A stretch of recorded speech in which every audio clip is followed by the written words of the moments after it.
So my name is Michael Busch. I work at Twitter. Maybe you saw recently that we launched the new search engine that's based on Lucene, and that's what I'm going to talk about today. Talk is pretty technical. It's really explaining how the inverted index, or how the real-time inverted index works. So I hope that you guys learn a lot here. Please interrupt me because I'm trying to go into some details in the beginning what an inverted index is, how it works.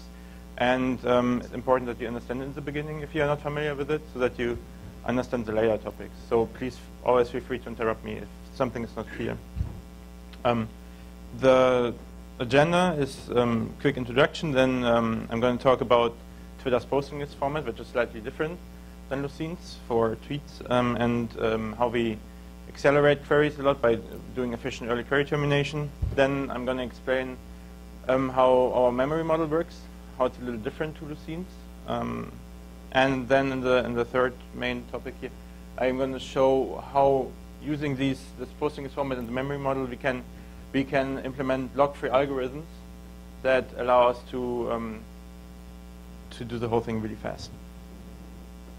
All right. So I'm using all the cool keynote animations here.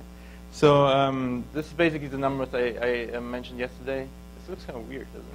I wonder if the resolution is. Can you read that in the back? Yeah? Okay.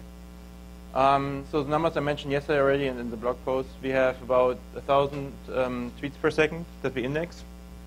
Sometimes more, in the morning, in the evening when people get home from work. In the night, not maybe 1,000, maybe 800 or so, but on average we have about 1,000 per day TPS during the day. We have 12,000 QPS, queries per second. Those are not all human searches. Those include humans going to the web interface, but they also include our public API, which all the tools from Twitter's ecosystem uses. So that's 1 billion queries per day that we execute there. We have an entire the latency in our entire pipeline. Basically, it means if you click in your browser, tweet this until it's searchable, it's about 10 seconds. Sometimes it's 7, sometimes 8, but it's around 10 seconds.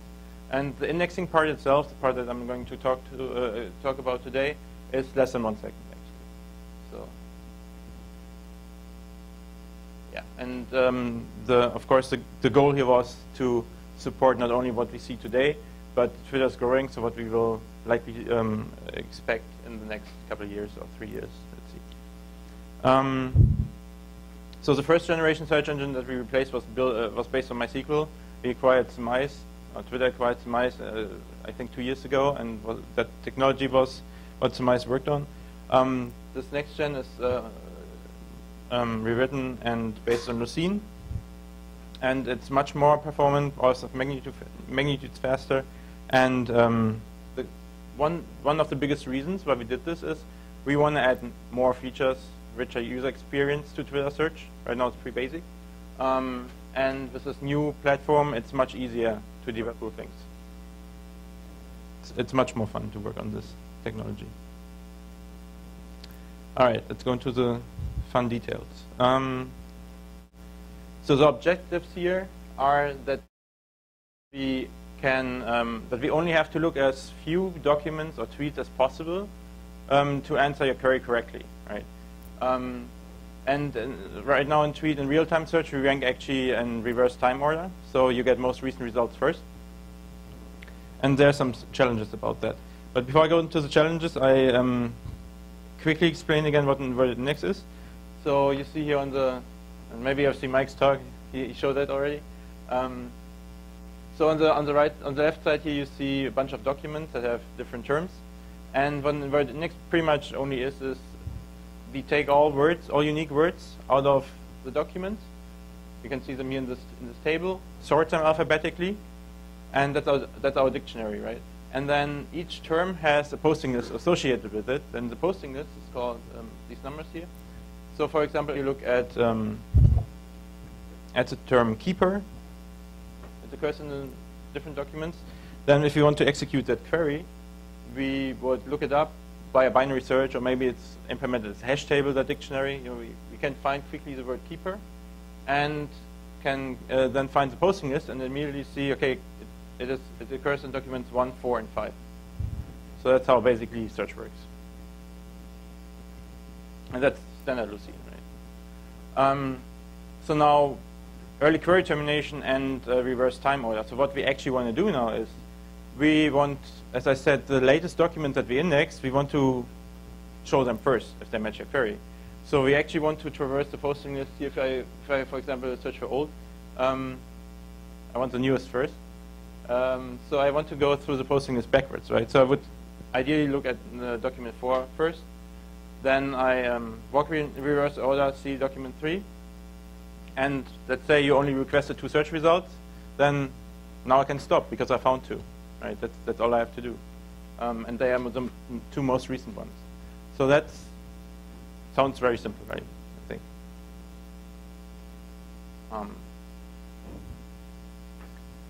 But the problem is that it has certain requirements on your posting list. And one thing, you have to be able to always get, after you looked up the term in the dictionary, you have to be able to get to the last posting that you have seen for that term. Normally in Lucene today, the dictionary always points to the beginning of the list, so you can't get to the end. And the tricky part is that the end always moves as we index. I'm going to show later how that works. The other thing is we need to be able to iterate the posting list in reverse order. Currently with Lucene that's also not possible. I also have a slide about why not. Yeah, so here's the slide actually. So let's say we want to encode these 4 documents, 5, 15, 9000, 9002. What we do actually in Lucene is we don't store those 4 numbers in the top line. We actually store the deltas. So the difference between 2 documents. So for example, the difference between 10 and 9000, 15 and 9000 is 8,985. So this number we would save, we would store, and then we would not store 9002. We would store 2. And the advantage is, now the 2 is much, much smaller, right, than 9002. So if you have compression techniques that can make use of smaller numbers, then this saves us a lot of space. And we actually have this technique in Lucene. It's called VN compression. And Mike talked in this talk about other cool compression techniques that all make use of smaller numbers. So that's why we do this delta encoding. But the problem is, how can I search in this list backwards if we have delta encoding, right? You start with, you would start at looking at 2, but you don't know if 9002, you don't have a reference point, you don't know what the offset is. That's why delta encoding is not really, it's not really easily possible with delta encoding to traverse backwards. Yeah. So that's why at Twitter, for tweets, we came up with a different posting list format. And it's pretty simple actually. We don't use variable length bytes or something like that. Every posting is an integer. And what we do is we use 24 bits, the upper 24 bits of the integer for the document ID or the tweet ID. So maximum we can have 16 million tweets in one segment, which is a pretty good size as it turns out. And then we have 8 bits left. And you know the tweet only has 140 characters. So that's enough for, we can put 255 different positions in 8 bits, right? So we don't need more. And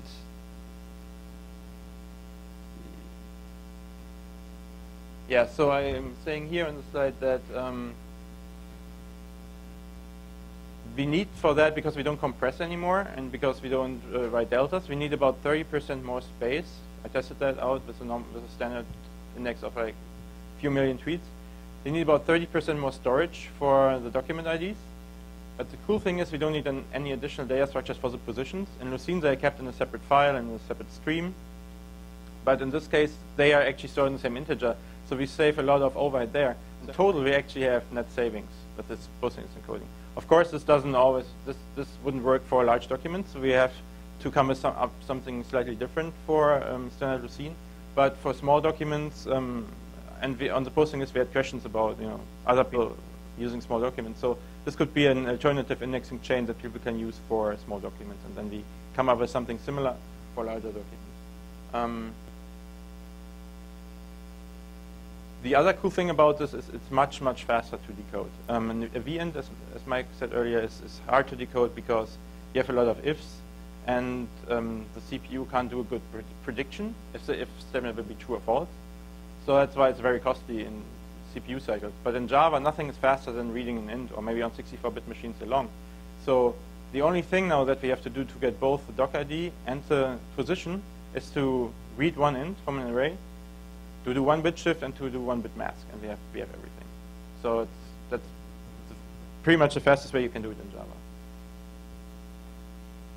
So let's look at what we want to achieve. We can do the early termination because we can seek backwards, and we can rank in reverse time order because we can skip to the last. All right. Any questions so far? Yeah.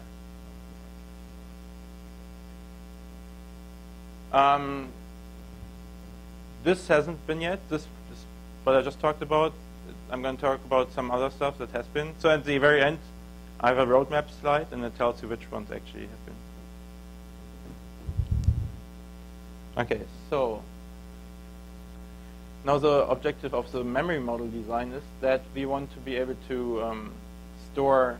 So basically, what our task now is to store all these posting lists, which are basically reverse linked lists, efficiently in memory, in a way that we can traverse the list backwards, and that it allows efficient garbage collection.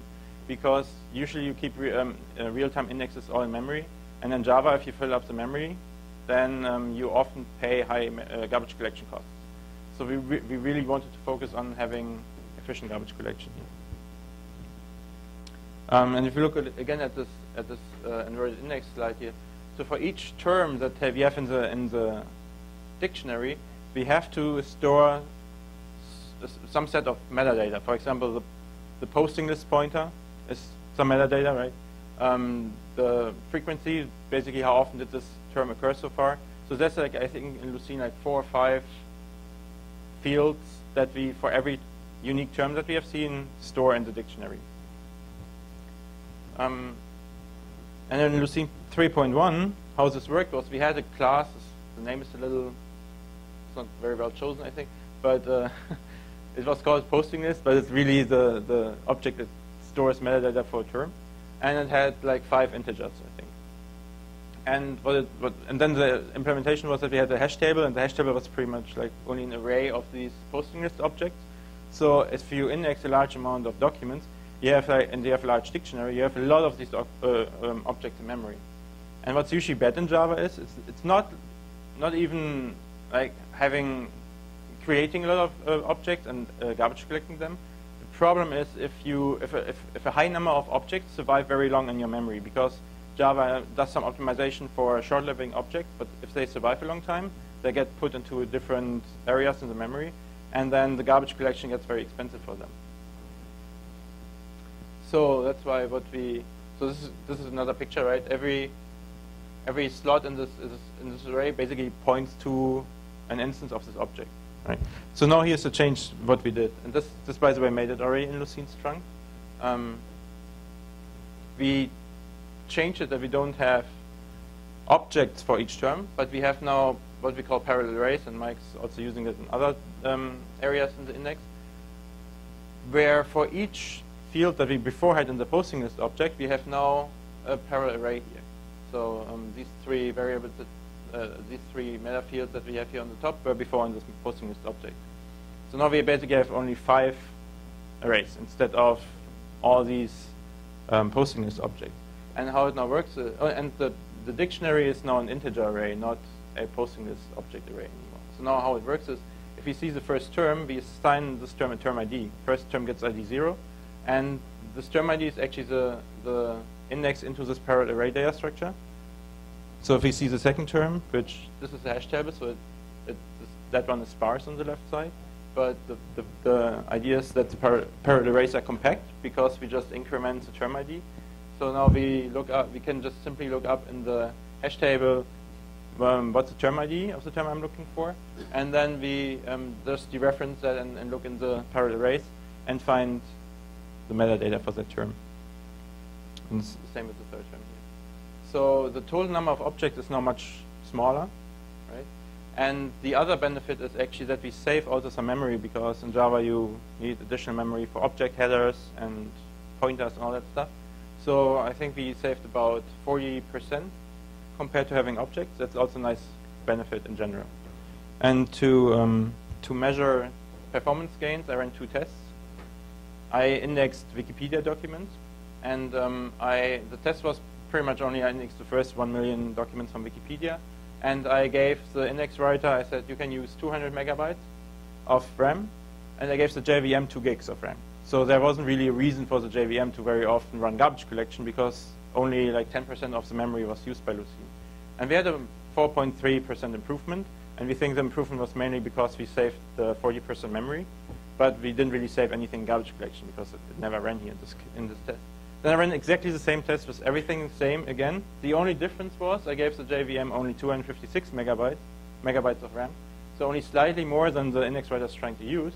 And now suddenly we had overall like 86% improvement, because now the garbage collection ran like very often, but every cycle of garbage collection was so much cheaper that the whole index was almost build was almost twice as fast.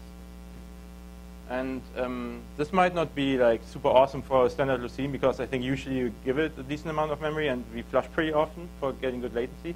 But in real-time mode, your objective is actually to fill up the RAM that you have as much as possible, and that you actually never really want to flush. So that's why if you go to big machines that have 40 gigs of memory or so, then this problem would get even worse than only with my test here of 200 megabytes. So by the way, this is not only like ideas we had at Twitter. Those were ideas we discussed on mailing lists and developed with the community together.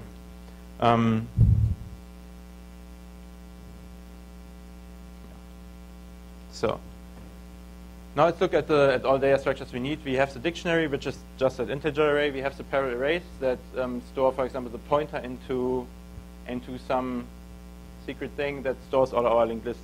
And now the question is, how do we store all those linked lists in an efficient way? And the objectives here are that we want many lists. We want to store them space efficiently, and we don't know actually how long they will be in the beginning, right? We don't know if a term will be like will occur very often or not. We would like to be able to start at any point in this data structure and traverse backwards, so we don't want to build encoding stuff. And it should allow us later to develop log-free algorithms on this.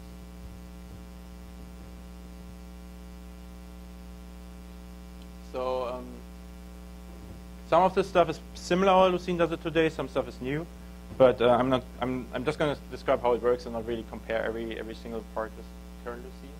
So think about, you have 4 layers of pools, and a pool is basically what you can think of. It's just an integer array. So you have 4 integer arrays. They are under the covers. They are blocked, so you can grow them efficiently by allocating a new block. That is, I think, 32K or whatever it's configured to. But for simplicity, we can just forget that they are blocks. We can just think of, we have 4 integer arrays, and they can grow indefinitely, and we don't have to worry about growing them or overflowing them. Then in each level, we can allocate slices. And on the lowest level, the slice size is always 2 to the power 1, so 2. Then 16, 128, and 2048, I think, on the highest level. So now how it works and we can, of course, have multiple of those slices on each level.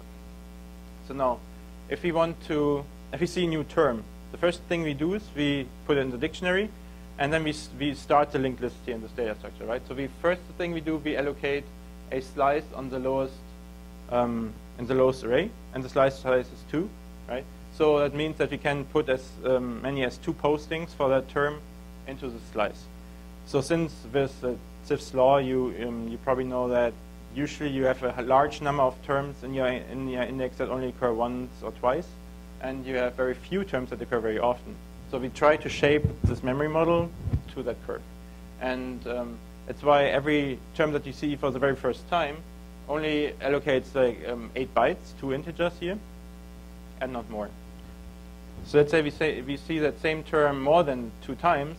The next thing we do is we allocate a new slice on the next level. So and then we have 60 more slots where we can store postings, and so forth. We also allocate, if you see it even more than 18 times, we allocate an array on a slice on the 3rd level, and there we go to the upper level. And if you see a term very, very often, then we can we stay on the upper level, and the same term can have multiple slices on the highest level. And by the way, so each slice is just a number of integer arrays, and we have seen earlier that that a posting is just one single integer. So that's how it fits in there. So yeah, just to show it again. Yeah. So one interesting symmetry here is that now we also have to be able to like store an address to a posting in the hash table, right? So if the query looks up this term keeper in the beginning and needs to find out in this whole data structure of many integer arrays, where do I need to start? Where does my list start? We need to be able to address any posting in here. And how it works is the address is also saved as an integer. And we use the upper 2 bits for the pool index. We have 4 pools, so 2 bits are okay. It's enough. We use the lower, a certain amount of lower bits as an offset within a slice. So if we are on the lowest pool that has slices of only size 2, then we only use 2 bits, because that's all we need for an offset in a slice of size 2. If we are on a higher level, we use, for example, 11 bits, because 2 to the power of 11, so we need 11 bits to address any posting in that slice. And whatever we have left in the middle, in this purple or blue or whatever it is block, that is the slice index itself, right? So we just enumerate in each pool all those slices we have. First slice gets ID, it's index 0, next slice 1. So that's why with these 3 components we can identify any single posting in this entire data structure. So so it looks like, yeah, it's the interesting thing here about this is actually that, or the cool thing is that we can put the address, but also the posting itself, both into an integer. And what is useful is, on the next slide, how we link those lists together. Because let's say I found out, okay, I need to start here, and then I get to the end of the slice, and then I don't know where do I have to continue. So in this case, it's right next to each other. But then when I'm at the end, from tall enough. So if I'm here, right, and I need to find out, oh, I have to continue here. How do I find that out? So we store in the very first, in the very first integer of a slice, we store an address, a backwards pointer to where the previous slice was, right? So we don't do that on the lower level because here there's no previous slice, but on all the other ones, we always know that the very first integer in the slice is an address to the previous slice. And that's how we can walk through the entire linked list and find always the right slices. Is that clear? Or is that too fast? All right. Sorry? We currently don't. If we wanted to, we would also have to store forward pointers. Yeah. So actually, Lucene does it similarly right now, but the links are forward, right? And it's not based on integer arrays; it's based on byte arrays. But yeah, so I mean, it's totally. We could totally also store forward pointers and have double linked lists, but we don't use it. We don't need it right now, so why waste the space? How much storage? It depends on the term distribution, right? You can store like 500,000 of, like you have 19 bits for the number of slices on this level, so that's 500,000, right? So 500,000 times 32K or whatever fit in there, I think. Times 2,000, I mean, sorry. So that's for a 60 million segment. It's never full, basically. Right, 60 million is way before. So we never. So these numbers are actually not optimized yet. So the 1, 4, 7, 11. It's not optimized to term distribution that we currently see. So we could more carefully maybe pick different numbers. But they look pretty good. I mean, we never run out of address space, basically. So in this, again, the whole picture, right? In the parallel arrays, we store the pointer to the last posting we have seen. And then we can, right, after we looked up the term, get the term ID, go to the right row in the parallel arrays that tells us what's the pointer to this data structure, find the last slice, and then walk all the way through it. And we terminate whenever we had enough results. So let's see. Yeah, so I guess it's clear. Okay, now comes the fun part. That was all boring.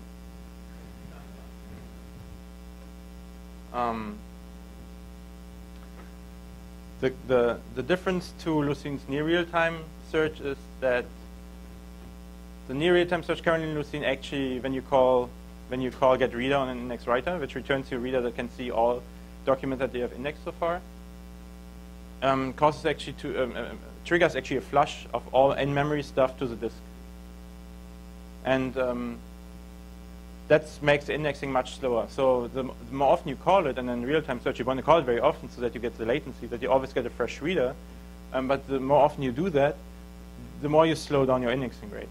So our goal here was that indexing rate and search rate is completely independent of each other. And if you look today at how the machines behave, it works really well. So I know we can index with like 50,000 tweets per second on the box, and then we start, sending query to that box, and the indexing rate doesn't go down at all. As long as we don't use more threads than the machine has physical cores, because then the operating system has to schedule threads, and that you get that into that problems. But if you only allocate the number of threads as you have cores, then this works really well, and you don't have any locking basically. And I'm going to show how that works. So yeah, let's look at some concepts. There are two ways you can, in thread safety, you can do locking. There's pessimistic locking, which is in Java, basically if you go through a synchronized block. And the idea is that you expect conflicts, that conflicts are very likely. And I just say, okay, I want an exclusive lock here, like boats when they go to semaphores. I hold this lock until I'm done with whatever I wanted to do, and then the next guy can acquire the lock again. So the problem is, of course, that there's only one thread at any time that can make progress. All the other ones have to wait for this lock. The other approach is optimistic locking, where you basically say, I'm just going to try it, and if it doesn't work, then I'm going to try it again, right? And what you have to be able to is to figure out when something went wrong. So you usually use that if you think conflicts, if you have to be able to deal with conflicts, but they are very rare. They usually don't occur. Then you use that approach. Some other definitions. An algorithm that's from Wikipedia. An algorithm is non-blocking if they don't have to wait by mutual exclusion for other threads to complete the task, right? An algorithm is lock-free if there's always system-wide progress. So there's at least always one thread that can make progress. And an algorithm is wait-free if any thread at any time can make progress. If no thread ever gets into a condition where it has to pause because it has to wait for some shared resources. So we wanted to actually, our goal was to create a wait-free approach. The design decision we made, and currently we are working on a big branch in Lucene that changes the indexing model, the threading model in the indexer to achieve that, is that we only want to have a single writer thread and multiple reader threads. The change in Lucene that we are making basically is that each writer writes an own private segment. So you can still have multiple writers, but they don't share the same data structures. They pretty much write their whole own segment. So if you just look at one segment right now, we can think of we only have one single writer thread and many reader threads.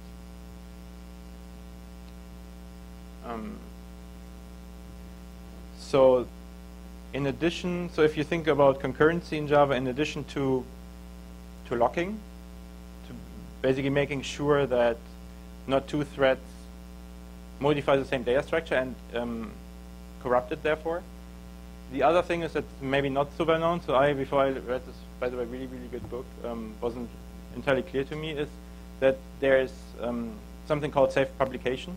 So only the fact that one thread made a change to a variable doesn't mean that another thread can necessarily see it if you don't make sure it can. And I'm going to talk about how you can make sure. So to understand that, we have to look into the Java memory model, which sounds scary, but we can actually define that with very simple rules. Also, I took those rules from that book that I mentioned earlier. It's only a subset of rules, only the ones that are of interest now to us. And the first one is the program order rule, and that's a rule that everybody pretty much assumes and knows. It's just saying if you only have one thread in your system and you look at your program, that thread will execute the program in the order you have written the program. I mean, that's what we usually assume, the way we read a book in that order or something. Yeah? So then there's a volatile variable rule. So Java has volatile variables, and what they actually say is that they make sure that they really write your update into the RAM of the machine. It's not being held into some CPU caches or registered also. It's really making sure all those updates to volatile variables are written through to the RAM.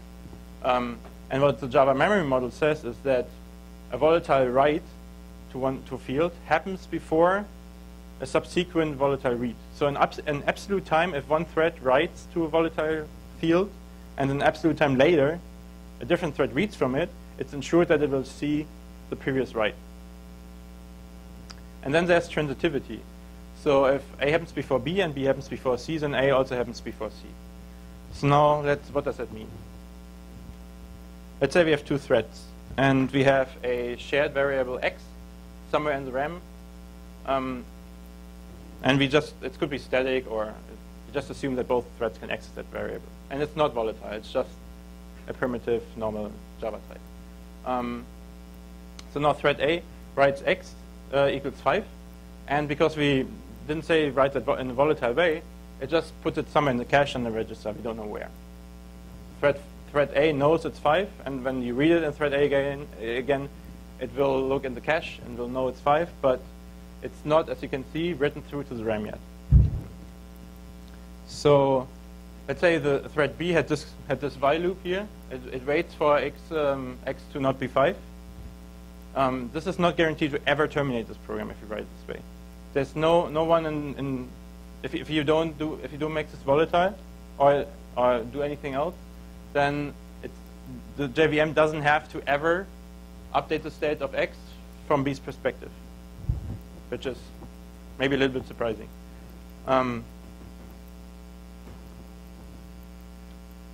So now let's say, so the other thing I want to say quickly is that volatile writes and reads are much more expensive than normal writes and reads.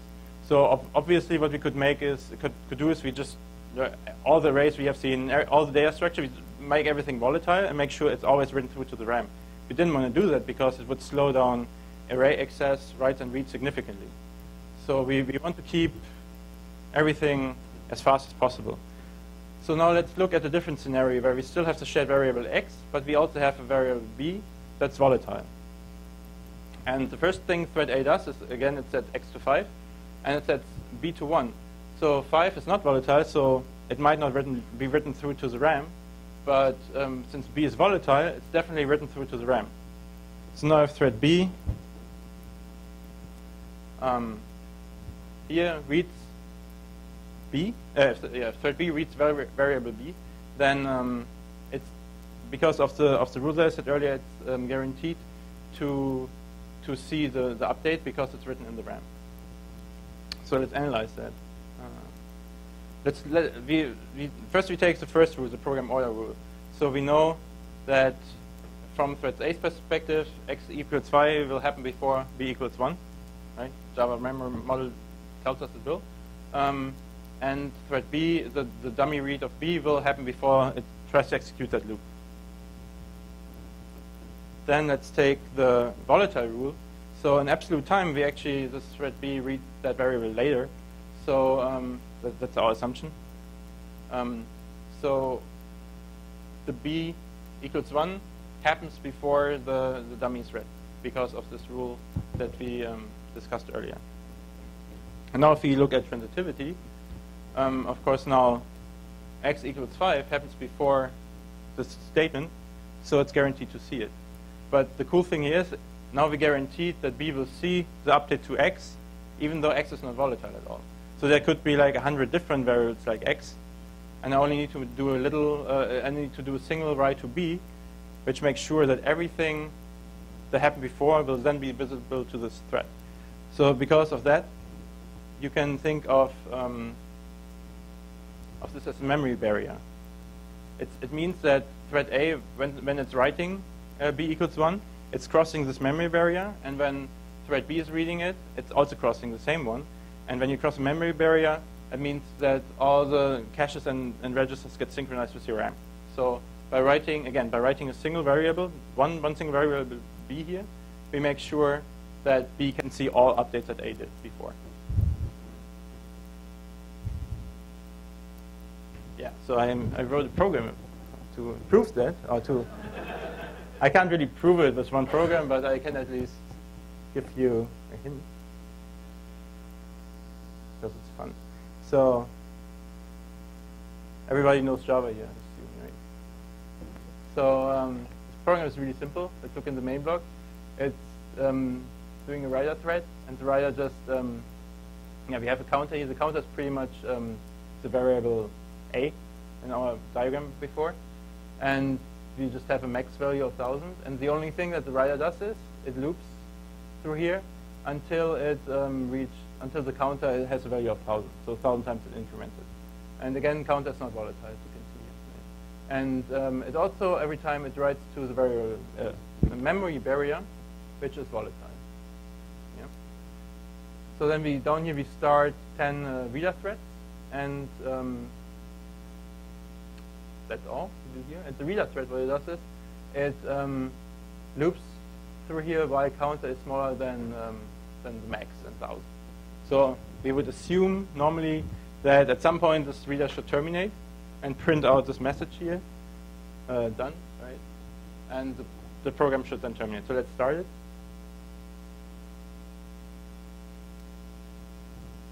So we have 10 reader threads, and not a single one is actually finishing. And my machine is not that slow, so it should have incremented 1,000 by now. So that's, we can wait for a while, but I'm pretty sure nothing will happen here. So anybody doubtful, or can I stop it? All right. Okay, now I stop it. Now I comment out this thing here. I uncomment this thing here. And you see the dummy is actually not, see, there's a warning, it's never used, right? We only read the memory barrier here. We don't do anything different. The condition still only checks on the counter, and we just read the memory variable in a dummy here. And if I execute it now, it terminates right away down there. Yeah? What would stop that instruction being on when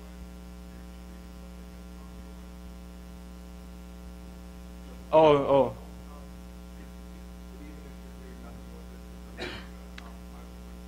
No, it's not allowed because it's because of the volatile rule, right? I think if memory barrier isn't volatile, it will probably not execute it.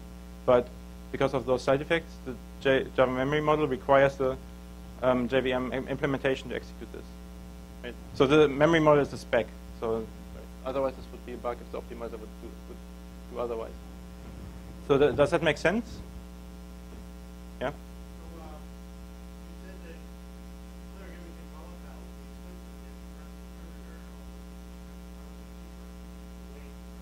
Good, that's a good question. So if you, so I like to compare that actually with an fsync. Do you know what? So an fsync, so hard disks have file system caches, and if you write to disk, most often it only writes to the file system cache, and at some point you do an fsync, and it writes the whole thing to the physical disk. This write of the whole thing is much faster than if every single thing would be written through to the disk, because it has to move heads and all that stuff. It's very similar here. If you delay the volatile write, you're right, it synchronizes everything, but it does it in a much more efficient way. And you have a pretty good chance that a lot of these writes have already made it actually into the RAM because of other things that that whatever is going on is the process is doing. Right. Right. Exactly. Yeah. I mean, if other threads make progress, then it has to remove it from the cache. That's why the idea here is to delay, to actually control when cache gets flushed into the RAM. That's the idea, right? And we hope actually it's the same what Lucene does with calling fsync. It doesn't call it until it has to ensure consistency. So we hope that we get it mostly for free if we delay it as long as possible. So I played around with it. So I basically allocated a volatile array, or an atomic array. You can't actually allocate a volatile array.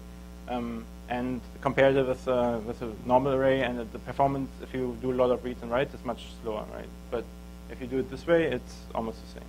And I mean, everything is so fast. I mean, one instruction is like microseconds or whatever, right? That because it's actually after each tweet, after we index one document, and that saved us maybe, I don't know, 200, 300 writes to variables that we didn't have to make them volatile, but it still increases the performance significantly.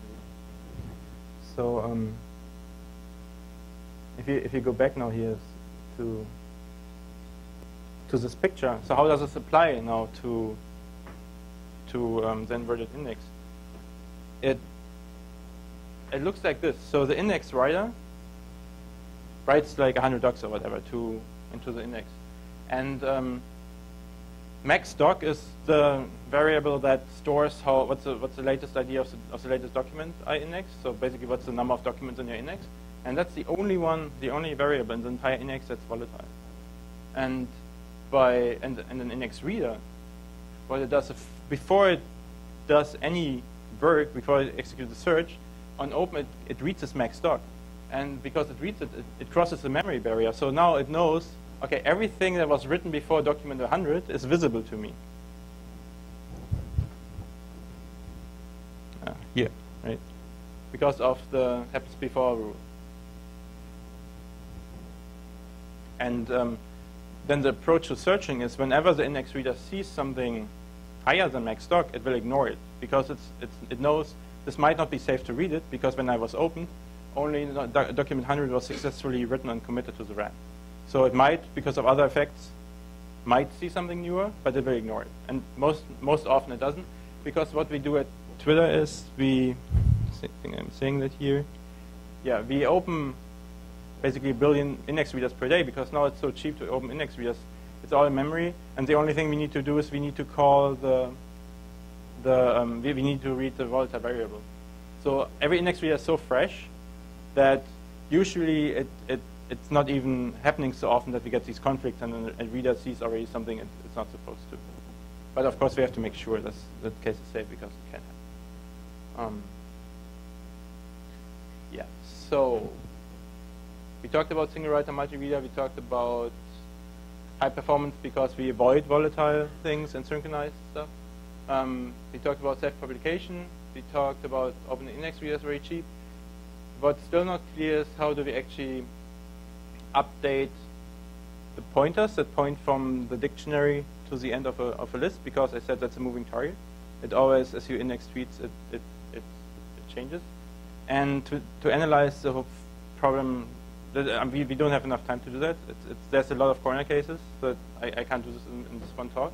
But to give one idea, so this might be a situation that we have that I grayed out some parts here. So we open an index reader and it crosses the memory barrier, but the index writer keeps going and writes additional things here. But the index reader knows, okay, I'm only supposed to see everything up until a certain document. So the grayed out stuff is something that's already written by the index writer, but not visible to the reader because of the memory barrier.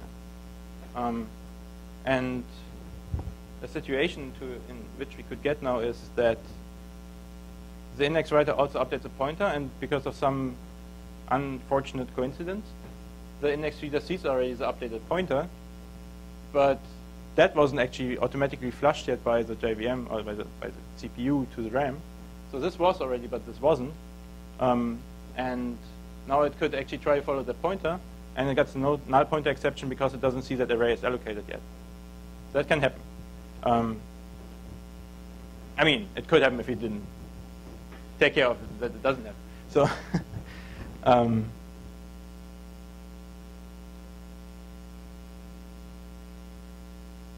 so the basic idea is to always keep 2 most recent pointers, and the index writer toggles which is the active pointer every time it crosses a memory barrier. So if you have like 3 times, you see 3 times the same term in a document, it will update the same pointer 3 times. But if you go to the next document, see the term again, it will actually update on the other pointer, and it always toggles between these 2 pointers. So you know that, so a reader knows that if it reads the latest max doc value, there's always one of those 2 pointers is always before the memory barrier. Both might be, but there's definitely one that is before. And now there's an optimistic approach that the reader gets to both pointers, and it can actually figure out which one is safe. So, and that part is kind of, takes a little longer to explain how it can figure out it's safe. But assuming it can figure out it's safe, it just, tries, hey, can I use the first one? No, okay, I'm using the other one. And I know I will always see the latest posting to the document of the corresponding memory barrier. So that's a basic idea here. And how much time did I have? And so now let's think about, is all this stuff now weight free? That was our goal. There's not any exclusive lock, no mutexes, no synchronized, right? The writer thread can always make progress. The writer thread doesn't ever have to doubt that it can just write. It just writes all the time. In a few places, like the pointer case, we do this optimistic locking, the retry logic. But in this case, for example, there's only 2 pointers, and it's guaranteed that one is always good. So in the worst case, basically, is it first looks at the wrong pointer, it has to continue with the other one. The good case is it picks right away the right pointer. So the searcher thread always makes progress. It just might have to retry one single time. So that's why I make the check marks, because the first one we achieved by not making everything synchronized or volatile. The second one because it's weight free, as you just looked at.